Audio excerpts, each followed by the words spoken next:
मनुष्य के बारे में कहा जाता है कि अगर वह गिरना चाहे तो असुरों से नीचे गिर सकता है और उठना चाहे तो देवताओं से ऊपर उठ सकता है। मनुष्य ही सृष्टि में एकमात्र प्राणी है जो परमात्मा तक की दूरी तय कर सकता है, और ये मैं नहीं कहता, हमारे शास्त्र कहते हैं। नमस्कार मित्रों, आप देख रहे हैं एक नई श्रृंखला जिसका नाम है भगवद गीता की सीख। इस श्रृंखला में मैं आपके साथ श्रीमद् भगवद गीता के विभिन्न अध्यायों से जुड़ी शिक्षाओं को साझा करने का प्रयास करूंगा। हम जानने की कोशिश करेंगे कि हर अध्याय हमें क्या समझाने की कोशिश करता है, उसका सार क्या है और वह हमारे जीवन को कैसे दिशा दे सकता है। मेरा उद्देश्य यही रहेगा कि आपके भीतर शास्त्रों को पढ़ने और समझने की जिज्ञासा जागृत हो। जय श्री राधे कृष्ण मित्रों, आपका हार्दिक स्वागत है आपके अपने चैनल प्रेरणा पुंज पर, जहां हम आपके जीवन को सकारात्मक दिशा देने का प्रयास करते रहते हैं। हम आपसे आग्रह करते हैं कि इस वीडियो को अंत तक जरूर देखें, और अगर आपको हमारा यह प्रयास पसंद आए तो वीडियो को लाइक करें और नीचे कमेंट में जय श्री राधे कृष्ण लिखें। साथ ही हमारे चैनल को सब्सक्राइब करें और बेल आइकन को दबाएं ताकि हमारे नए प्रेरणादायक वीडियो सबसे पहले आपके पास पहुंचे। तो चलिए आगे बढ़ते हैं। श्रीमद् भगवद गीता के बारे में कहा गया है, एकम शास्त्रम देवकी पुत्र गीतम, एको देवो देवकी पुत्र एव च, मंत्रोपि एकम तस्य नामानि, यानी कर्मापि एकम तस्य देवस्य सेवा। अर्थात एकमात्र शास्त्र जो भगवान के श्रीमुख से प्रकट हुआ है वह है श्रीमद् भगवद गीता। जब महाभारत के महासंग्राम में अर्जुन संशय और मोह से ग्रस्त होकर अपने कर्तव्य से विमुख होने लगा, तब भगवान श्री कृष्ण ने उसे जो दिव्य उपदेश दिया वही गीता है, जो संपूर्ण मानवता के लिए मार्गदर्शक बन गई। इस सृष्टि में यदि कोई एक पूजनीय देव है तो वे हैं भगवान श्री कृष्ण। यदि कोई एक मंत्र है तो वह है उनका नाम। किंतु यहाँ अनेक लोग भ्रम में पड़ जाते हैं। वे सोचते हैं कि एकमात्र नाम कृष्ण कृष्ण का ही उच्चारण करना चाहिए, परंतु श्री कृष्ण स्वयं श्रीमद् भगवद गीता में कहते हैं, ओमित्येकाक्षरम ब्रह्म व्याहरण माम अनुस्मरण, अर्थात मेरा वास्तविक नाम ओम है जो अक्षर ब्रह्म का प्रतीक है। यदि कोई सच्चे भाव से जप करना चाहता है तो उसे ओम का स्मरण करना चाहिए। जब श्री कृष्ण अर्जुन को बताते हैं कि सेवा ही एकमात्र सच्चा कर्म है, तब वे उसे कर्म का गूढ़ रहस्य भी समझाते हैं। यह सेवा केवल कर्म नहीं बल्कि प्रभु की आराधना है, जो जीवन को धर्म, ज्ञान और मुक्ति की ओर ले जाती है।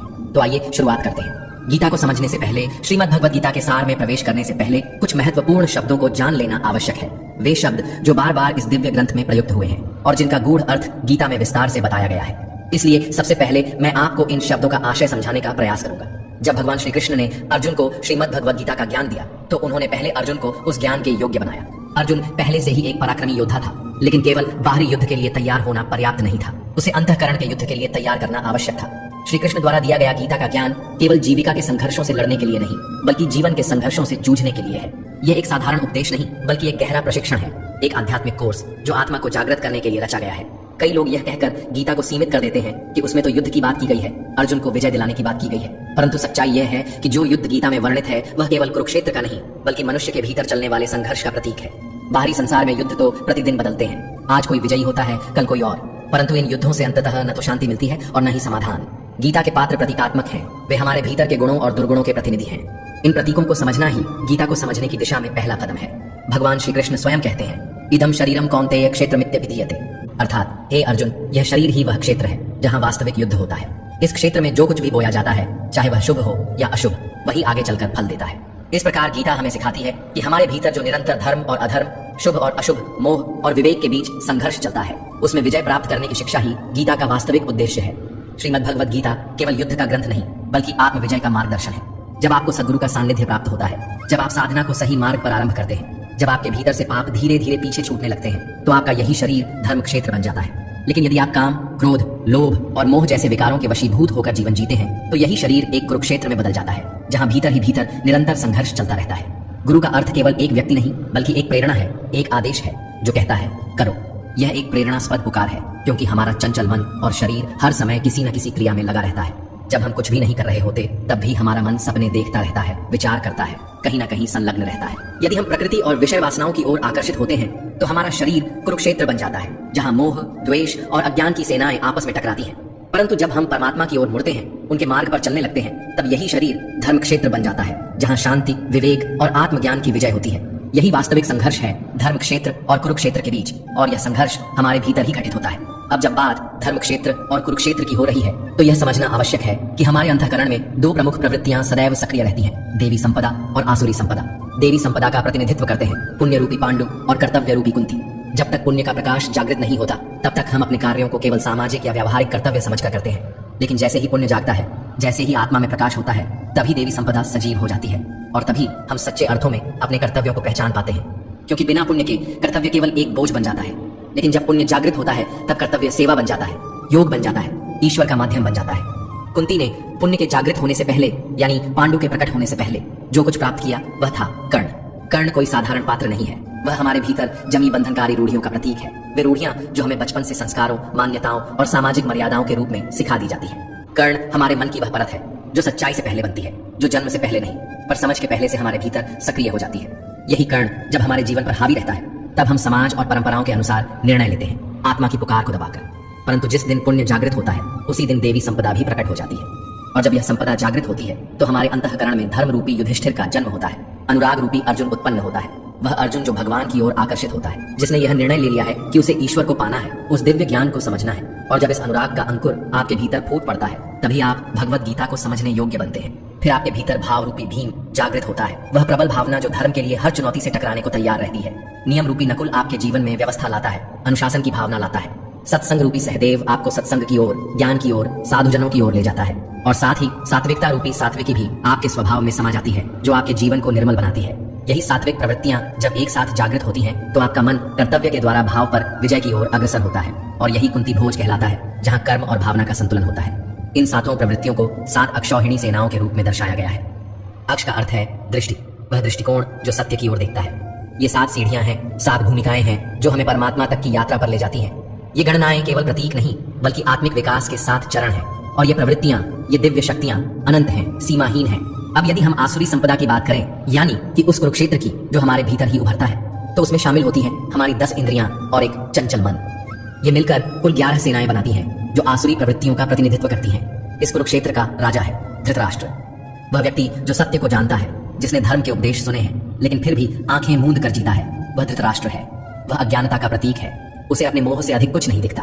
उसकी जीवन संगिनी है गांधारी, जो हमारी इंद्रियों पर आधारित प्रवृत्ति का प्रतिनिधित्व करती है, जो जानबूझकर अपनी आंखों पर पट्टी बांध लेती है जिससे सत्य दिखाई ही न दे। इन दोनों के संतान रूप में मोह का प्रतिनिधित्व करता है दुर्योधन, वही मोह जो सभी समस्याओं का मूल है, वही जो हमें संसार से बांध कर रखता है। इसके बाद आता है दुर्बुद्धि रूपी दुशासन, जिसकी बुद्धि भ्रष्ट हो चुकी है और जो सही गलत का भेद करना भूल गया है। फिर आते हैं भीष्म, जो भ्रम का प्रतीक है। भ्रम के कारण ही मनुष्य जीवन भर किसी एक सत्य को पकड़ नहीं पाता। इन पात्रों और प्रवृत्तियों का विस्तार गीता में प्रतीकात्मक भाषा में किया गया है, ताकि हम अपने भीतर चल रहे धर्म और अधर्म के युद्ध को पहचान सकें और जीत का मार्ग चुन सकें। इनके बारे में आगे विस्तार से बात करेंगे। इन सभी पात्रों और प्रवृत्तियों के बीच एक और पुण्यात्मा विद्यमान है, विदुर। वह स्वयं अज्ञान के वातावरण में रहता है, परंतु उसकी दृष्टि सदैव पांडवों के कर्मों पर टिकी रहती है। उसका मन, उसकी चेतना हमेशा धर्म की ओर आकृष्ट रहती है।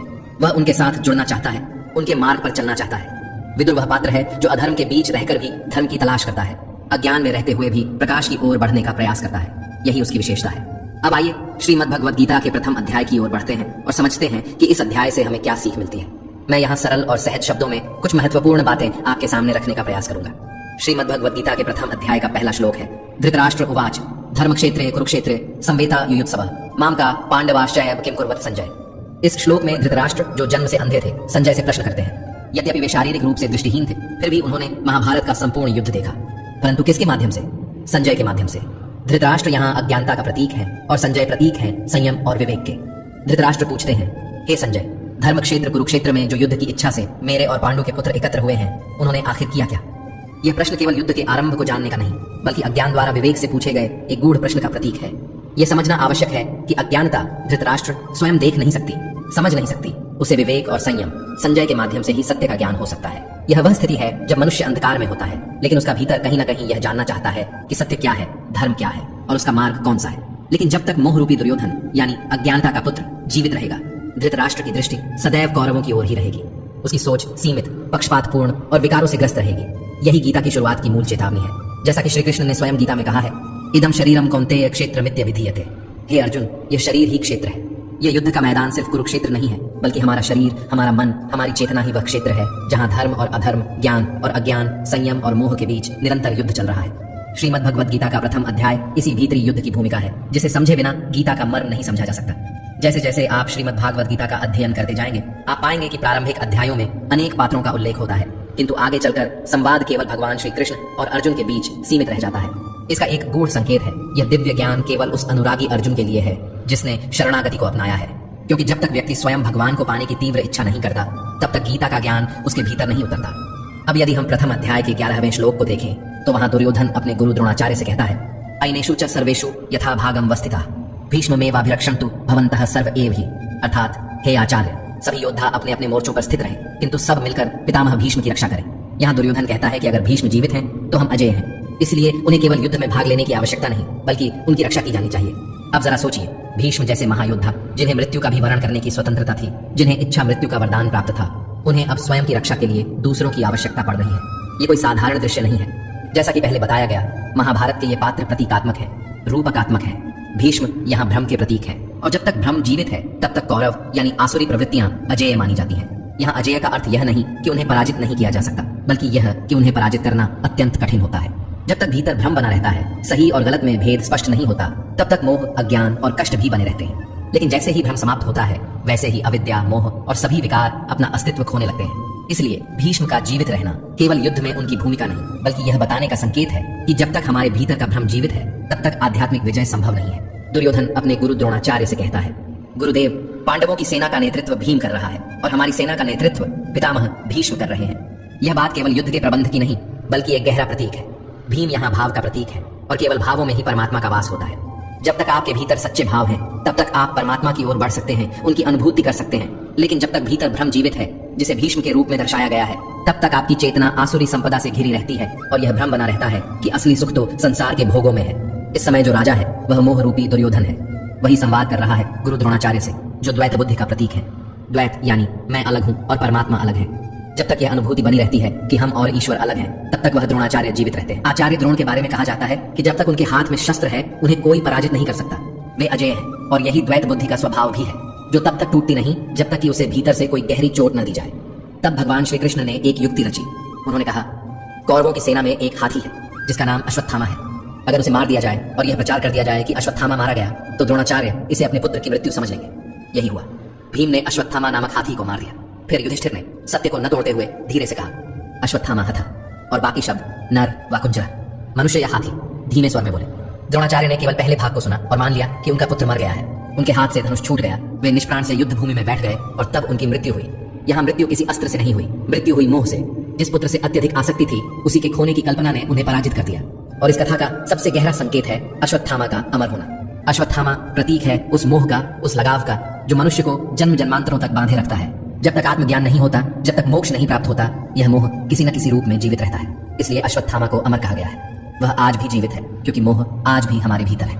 श्रीमद् भगवद गीता के प्रथम अध्याय के श्लोक 15 में वर्णित है, पांचजन्यम ऋषिकेशो देवदत्तम धनंजय पौंड्रम दद्मो महाशंखम भीमकर्मा वृकोदर, अर्थात ऋषिकेश जो कि समस्त इंद्रियों के स्वामी है। भगवान श्री कृष्ण ने पांचजन्य नामक शंख बजाया। अर्जुन ने देवदत्त शंख और भीम ने पौंड्र नामक महान शंख ध्वनित किया।